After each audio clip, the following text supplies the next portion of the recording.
नमस्कार, मैं सुधीर कुमार त्रिपाठी आप लोगों का विद्याकुल पर बहुत बहुत बहुत स्वागत करता हूं। बच्चों, आप लोगों को पता है अगर आप कक्षा 10 में हैं तो आपका अध्याय नंबर 2 है अम्ल, क्षार एवं लवण। बच्चों के सामने सबसे बड़ी समस्या क्या आती है कि वो अम्ल, क्षार एवं लवण को कैसे पहचाने। तो बच्चों, आप लोगों को मालूम है आप लोगों की रोजमर्रा की जिंदगी में बहुत सारे अम्ल होते हैं, बहुत सारे क्षार आप प्रयोग करते हैं और बहुत सारे साल्ट यानी लवण भी आप प्रयोग करते हैं। तो बच्चों, आज मैं आपको प्रैक्टिकल तरीके से, प्रयोगात्मक तरीके से समझाऊंगा अम्ल, क्षार एवं लवण क्या होते हैं। तो देखिए हमारे पास है क्या, देखिएगा ध्यान से। हमारे पास तीन चीजें हैं। एक में है नींबू जो आजकल बहुत महंगा है, लेमन, और एक में है बेकिंग पाउडर और एक में है केवल और केवल पानी। तो बच्चों, आप ये कहोगे कि सर ये बताइए आपने ऐसा क्यों किया। तो देखिए बच्चों, आपको समझाना चाहूंगा।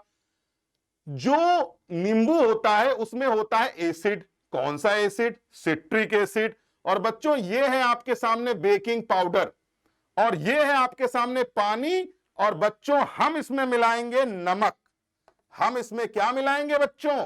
तो याद रखिएगा, नमक। और जैसे ही नमक मिलाएंगे इस पानी में वैसे ही हो जाएगा वो क्या? साल्ट। और नहीं भी मिलाएंगे तो भी वो साल्ट कहलाएगा। तो बच्चों ये बताओ अम्ल को हम कैसे पहचानेंगे?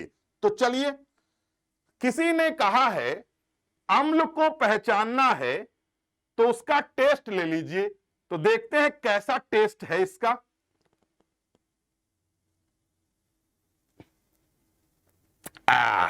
ये तो बड़ा खट्टा सा टेस्ट हो गया। अब जरा बेटा एक काम करते हैं, यानी कुल मिला के आपको इतना तो समझ में आ गया कि अम्ल खट्टा होता है। अब मैंने इसमें जो बेकिंग पाउडर था इसमें मिला दिया हमने पानी। और बच्चों, हमने इसको हिला दिया इस तरीके से, देखिए। और अब हमने लिया इसका भी स्वाद। देखते हैं जरा इसका स्वाद क्या होता है। इतना कड़वा स्वाद, बेकार बिल्कुल। इसका मतलब आपको समझ में आया? इसका मतलब यह हुआ कि बच्चा, ये जो अम्ल होता है यह स्वाद में खट्टा होता है और क्षार जो होता है वह स्वाद में कड़वा होता है। और अब आते हैं क्या, पानी में हमने यहां नमक मिला दिया है और थोड़ा घोल देते हैं और फिर इसके बाद जरा हम इसका टेस्ट लेते हैं। ये तो नमकीन सा लग रहा है। तो इसका मतलब यह हुआ कि ज्यादातर जो साल्ट होते हैं वो स्वाद में क्या होते हैं बच्चों? नमकीन होते हैं। अब चलो, एक तरीका तो मालूम हो गया कि आपने टेस्ट ले लिया, स्वाद ले लिया, लेकिन दूसरा तरीका क्या हो सकता है? देखो बच्चों, आप लोगों के सामने है ये लिटमस पेपर और ये है मेरे सामने लाल रंग का, सॉरी, नीले रंग का लिटमस पेपर। और बच्चों, जब हम इस नीले रंग के लिटमस पेपर को जैसे ही पानी में डालेंगे, सॉरी नींबू में डालेंगे, वैसे ही इसका रंग बदल जाएगा और ये लाल हो जाएगा। देख लीजिए, ये लाल हो गया। इसका मतलब ये हुआ, ये जो लिटमस पेपर होता है उसको अम्ल नीले से लाल कर देता है। और बच्चों, ये है मेरे सामने लाल रंग का लिटमस पेपर। और बच्चों देखिएगा आप लोग, जैसे ही हम इसको बेकिंग सोडा या जिसको आप लोग क्षार कहते हैं उसको हम जैसे इसमें मिलाएंगे, देखो ध्यान से, जैसे ही मिलाएंगे ये देखो बच्चों, ये लाल से नीला हो गया। इसका मतलब ये हुआ कि ये लिटमस पेपर बिल्कुल एकदम असली वाला है।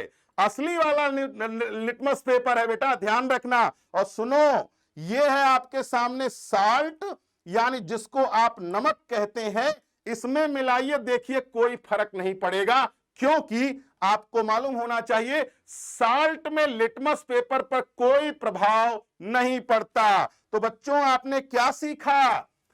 आपने सीखा कि अम्ल जो होता है वह नीले लिटमस को लाल कर देता है और यह लाल लिटमस को क्या कर देता है? नीला कर देता है। और यहां पर कोई भी प्रभाव नहीं होता। समझ में आई बात? बच्चों ध्यान रखना इस बात को। और बच्चों एक बात और याद रखना है, अगर हम थोड़ा सा वैज्ञानिक ढंग से पढ़ना चाहते हैं तो आपको पता है ऐसे पदार्थ जो हाइड्रोजन आयन देते हैं वो कौन है? ऐसे पदार्थ जो हाइड्रोजन आयन देते हैं वो कौन है? तो ऐसे पदार्थ जो हाइड्रोजन आयन देते हैं उन्हें हम अम्ल कहते हैं, और ऐसे पदार्थ जो OH आयन देते हैं उन्हें हम क्षार कहते हैं। और जहां पर आयन आपस में मिलते हैं उसे हम लोग कहते हैं क्या? तो उसे हम लोग कहते हैं साल्ट। और बच्चों याद रखिएगा, जब हम अम्ल और क्षार मिलाते हैं तो क्या बनता है? लवण बनता है, साल्ट बनता है। तो मुझे लगता है बच्चों बहुत आसानी से आज आप लोगों ने समझ लिया कि आखिरकार नींबू में अम्ल है तो वह स्वाद में खट्टा होगा, बेकिंग सोडा क्षार है तो कड़वा होगा, या नमक है तो नमकीन होगा, साल्ट। और बच्चों याद रखिएगा, नीले लिटमस को लाल कर देता है अम्ल और लाल लिटमस को नीला कर देता है क्षार। और बच्चों याद रखिए, ये देखो और अच्छे से नीला हो गया, आपको दिखा देते हैं। देखो ये लाल लिटमस है और ये देखो बेटा ये नीला है, आपको दिख रहा होगा, बड़ी आसानी से दिख रहा होगा। तो मुझे लगता है आप लोगों को समझ में आ गया होगा कि अम्ल, क्षार और लवण में अंतर क्या है। तो बहुत अच्छे तरीके से हमारे साथ पढ़ने के लिए विद्याकुल ऐप डाउनलोड करिए, अभी हमारे साथ जुड़िए हमारे बैच के साथ में जो हम आप लोगों को पढ़ाने जा रहे हैं। तो बच्चों इसी नई नई चीजों को सीखने के लिए हमारे साथ जुड़ना ना भूलिए। धन्यवाद।